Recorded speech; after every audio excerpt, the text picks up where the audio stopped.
Good afternoon, or evening, or mornings, ladies and gentlemen. Yeah, I just put my mouth near the blue ice mic.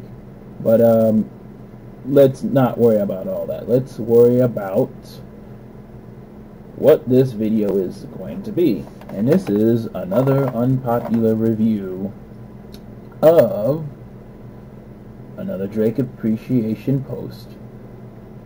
And we are going to go into More Life.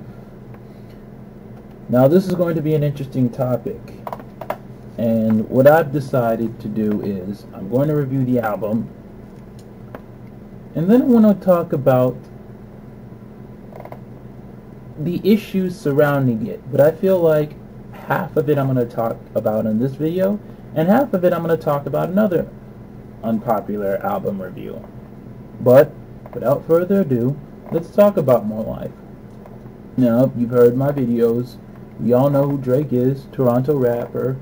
You know, came up through pretty much the mixtape series, good mixtape series, to the point where he was getting a lot of attention, a lot of looks.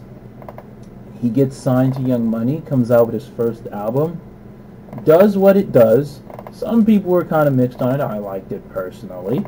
Then we get into his sophomore album, which does well for his career. And in this sophomore album, he claims that his junior and senior will only get meaner. Nothing Was the Same was a good album. And there was a mixtape, if you're reading this, It's Too Late, which was phenomenal. And then he came out with a joint mixtape with Future. Then you come out with a senior effort, Views, and to be honest with you, I thought that album was as nice as a nice guy with no girlfriend. I really didn't think this was as worth the hype as it was given. But overall, I enjoyed it, but I had to give it a strict rating because of the lack of cohesion that it had in its sound, and the fact that it just too much tracks. Sounded like a sadder Nothing Was the Same.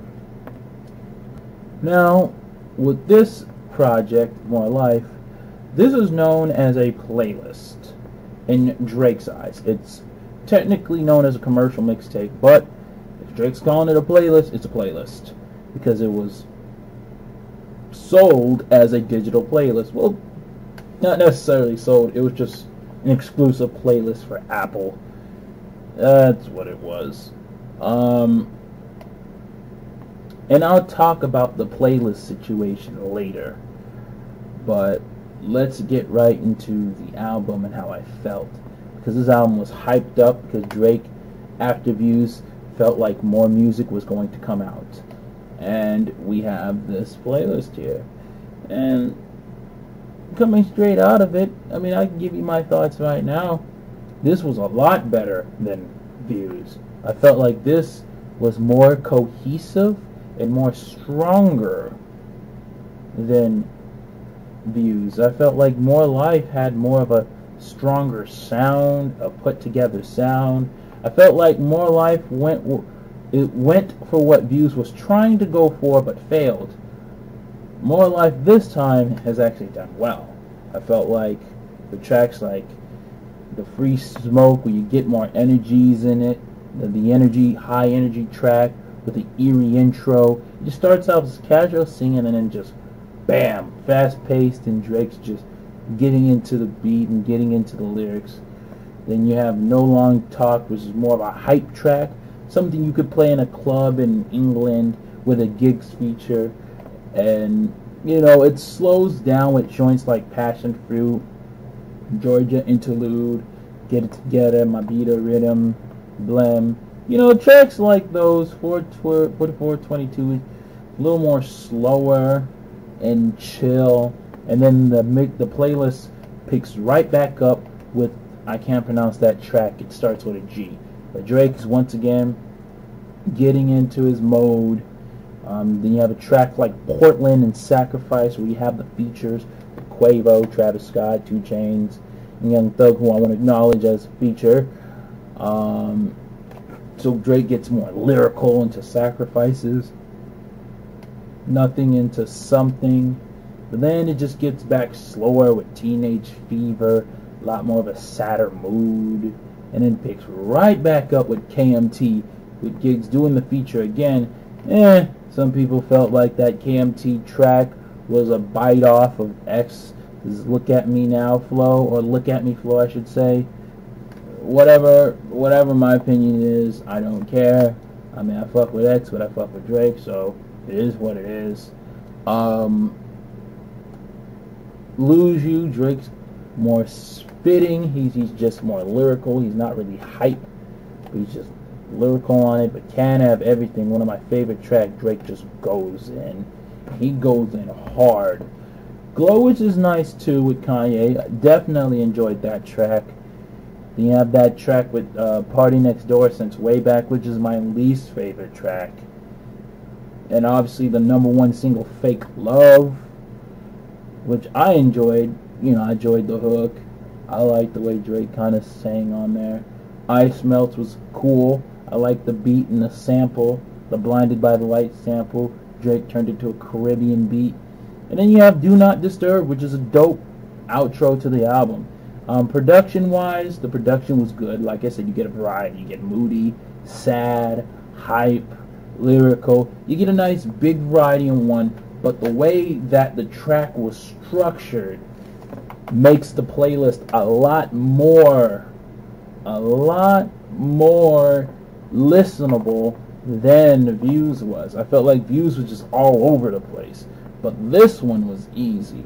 This one's easy to figure out. You knew it was like a roller coaster ride, but a fun one to take. And if people didn't like it, it is what it is. You're not expected to like it. I think, in my opinion, it is what it is. People call it the Jamaican fake, Jamaican Drake, whatever. And rappers play actors all the time. You don't even know it. People put on characters all the time. But regardless of the situation, what I enjoyed mostly about this album was the variety, and was the fact that it didn't feel forced. Maybe in the middle, where the slower tracks was in the beginning of the albums, what turned me off, because it got a little too slow and too islandy at one point, where it's like, it's kind of hard to just go through these projects. But once you get through, what's it called? Glacier? I can't pronounce that. Forgive me. Once you get past, yeah, I don't even know what it is now, so I'm just gonna say, once you get past that 9th track, you know, you'll definitely enjoy everything else in this album. I guarantee you this. You'll enjoy it. But let's get into why it was called a playlist, because I think that's what annoys people the most, is people feel like Drake just said that so people can have an excuse to defend the album. I'm going to be honest, and I'm going to straight up say this, because I know I've heard some reviews and they've said, oh, well, you can't be charging people a playlist. You can't call it a playlist and then charge people money and expect us not to criticize it. You can criticize it, but there's a reason why Drake did this. There's a reason why Drake physically put this out there. You know, because I remember Ken from Dead End Hip Hop really was really saying how he felt about this album. And he was just like, you know, you gonna let this man just make excuses, charging money for this, that, and the third. I can easily answer why Drake is charging people to listen to a playlist. First and foremost, same reason why you got charged to listen to this playlist was the same reason why you got charged to listen to nothing. Listen to If You're Reading This, It's Too Late. Mainly, it's because Drake's label is forcing him to charge. If it was up to Drake, Drake would give us free music any day, every day. I mean, Drake has even expressed his frustration to the fact that his video to Marvin's Room was taken off YouTube, and it was due to Universal having copyrighted laws. Drake doesn't give a fuck that Drake, excuse my language, Drake doesn't care that people are downloading or bootlegging his album. He really could care less. Drake really does not care. I mean, you forgot one of his projects. One of his most legendary projects, and I'll get to in another time. One of his most legendary projects he actually gave it out for free, and it did what it did.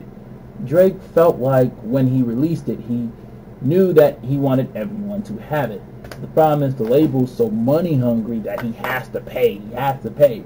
Like, If You're Reading This Is Too Late was supposed to be released on December of 2014, and it was supposed to be a free mixtape.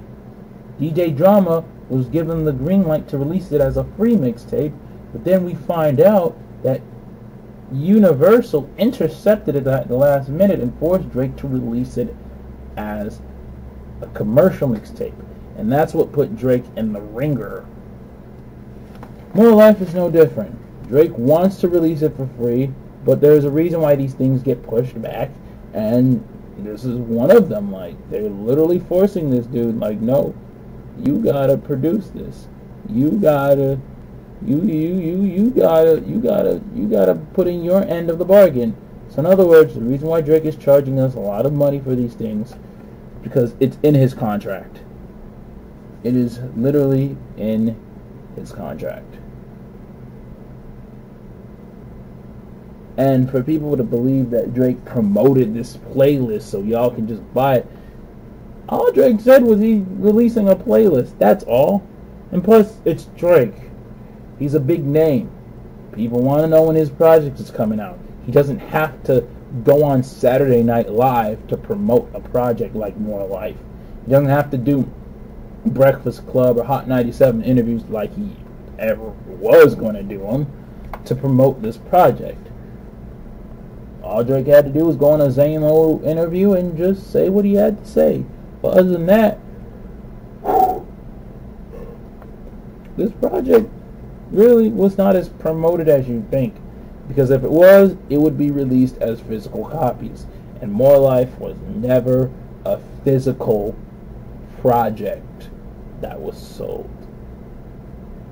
And that brings me to the conversation. More Life versus Damn. But you know what? That I will say for the Damn album review itself.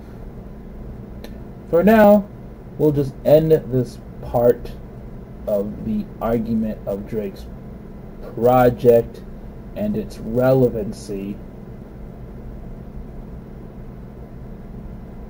And I will give this album an 8 out of 10. Does that sound fair? I think that sounds fair. With that being said, this is Jhammaster J, signing off with a crotch grab. Peace out.